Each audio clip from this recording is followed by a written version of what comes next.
what to do and not to do on YouTube. Hey guys, this is a clip from Unknown to Known, my podcast that's on YouTube as well as across other platforms. I needed to pull this clip from my conversation with John Wardock because it is perfect for anyone trying to grow an audience on YouTube. John Wardock has been working with YouTube behind the scenes for years. And at PodFest, he had these incredible slides that were approved by YouTube to help podcasters figure out how to level up online. And this clip is going to help you get started today. Be sure to check out the full episode of Unknown to Known on this YouTube channel or on your podcasting platform of choice. Now, here's the clip. John, why don't we start with some of the details that you shared and that you had collected about YouTube? Like what do people need to know most? Sure. Just so everyone knows, when I was at the Cumulus Podcast Network in Westwood One, very early on in 2021, we started working with YouTube in a formal arrangement because YouTube was trying to go big on podcasts. And Cumulus has all this audience data out there about, how do people consume podcasts? And we saw that YouTube was growing and growing and growing. So we did a deal with them. So I feel like I've benefited from almost, just about 5 years of different podcast tactics and so on. And what I did was uh, put together this slide presentation called Building a YouTube Channel, No Hammer Required, right? Trying to get a little humor in there. But some of the key things that people need to know, and I counsel a lot of people. I have clients who have more than 1 million subscribers, and I have smaller channels. At the end of the day, it's about you. Authenticity was, I think, the big buzzword of 2025, and I think that's going to continue. And that is because of video. Video makes it real. It shows real life, but it also shows blemishes. And I think that's the beauty of YouTube. When you're doing a podcast in video form, you see everything. You see the reactions of the guests to the questions. It's reality, right? You can't hide. I'm an audio guy. I love audio. I love radio. And I'm fortunate I'll be working at a big station, WTOP in Washington, a monster station, number one in Washington, D.C. And there's absolutely nothing going on in Washington. So, It'll I be jest, boring. but yeah, kind of boring. But Totally boring. I'm going to be doing video too.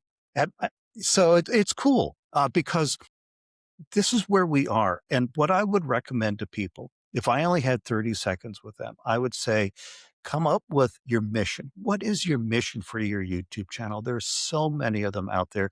What are you going to do and how are you going to do it? Are you going to do full length video? And video can be expensive to edit and time consuming to edit.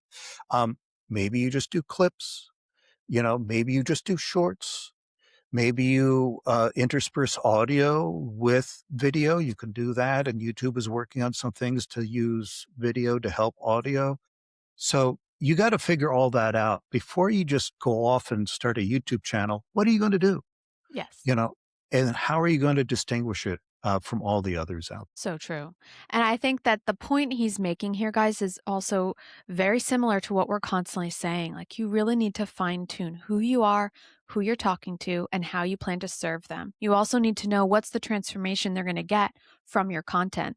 And as we're saying with this video specifically, we're going to give you tips on how to effectively and strategically start a YouTube channel that can benefit you as a personal brand, as a business, however. And, John, when you were sharing your slides, it was also really good to see, as someone who's been creating in the YouTube space, that I was like kind of right on some points. It's that assurance. You're like, okay, I'm onto something. And he's like clearly confirming that what I'm seeing is accurate. And, whenever people ask me about starting a YouTube channel, I constantly tell them, if you want to grow, you really need to be consistent. And consistency can be a variety of things. My sister-in-law, she just posted one video and it went 46,000 views. Why? Because it was so niche specific and she was really good with her SEO and it just caught, right? That is hard to do every time. And I'm always telling people you need to be very specific with your niche and also kind of know what your headline might be before you even create.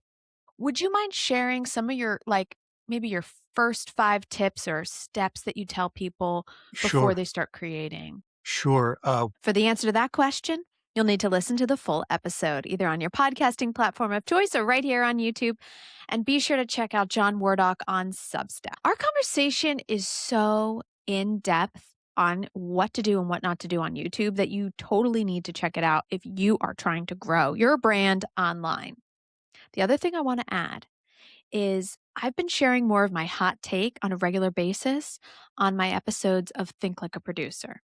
Now, it's not daily, but I'm trying to post daily on YouTube to test it out. So if you're someone who loves to test things out and you want to partner as you're testing, follow this YouTube channel because I'll be sharing what I'm doing and how it's paying off or not paying off as I go. So be sure to subscribe to the channel and check out Unknown to Known for that full conversation with John Wardock.